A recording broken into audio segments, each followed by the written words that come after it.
Aujourd'hui, Dieu nous parle par le Saint-Esprit. Mais avant, il nous a parlé d'autres manières. Hébreux 1:1.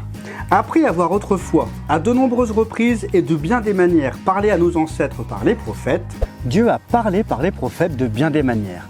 Et il continue en nous disant, Hébreux 1:2, Dieu, dans ces jours qui sont les derniers, nous a parlé par le Fils.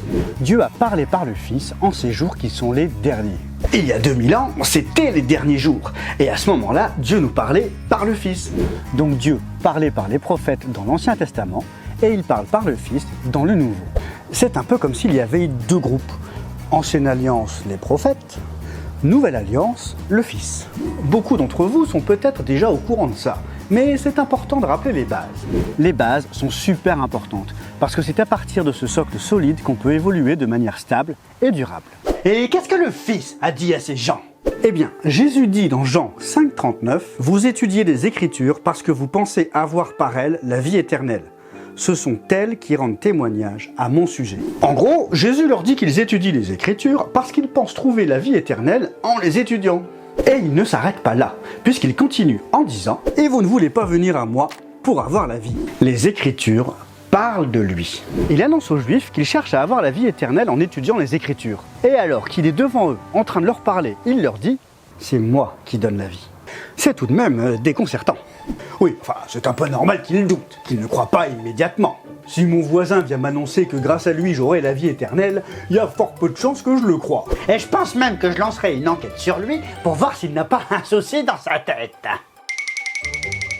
Se prendre pour Dieu méga puissant qui donne la vie éternelle, c'est quand même abusé. Le truc, c'est que Jésus leur dit que les Écritures parlent de lui. Et à l'époque, les Écritures, ça veut dire le Tanar, l'Ancien Testament. Le Tanar parlait d'une personne, un élu, le roi, celui qui a reçu le mandat divin pour accomplir certaines choses. Donc forcément, quand il annonce « Eh les gars, c'est moi !» ça fait scandale. Mais Jésus savait qu'il était le roi, le Christ, celui dont les Écritures parlent, car toute sa vie a rempli les prophéties qui parlaient de lui, dans l'Ancien Testament. Donc, pour vérifier si ce qu'il dit est vrai, c'est très facile. Ils n'ont qu'à lire les Écritures et comparer ce qui est écrit à propos du Christ, l'élu, et la vie de Jésus. D'où il vient, ce qu'il dit, ce qu'il fait. Les prophètes ont parlé sous l'inspiration de l'esprit du roi, du Christ, et Jésus annonce être celui-ci.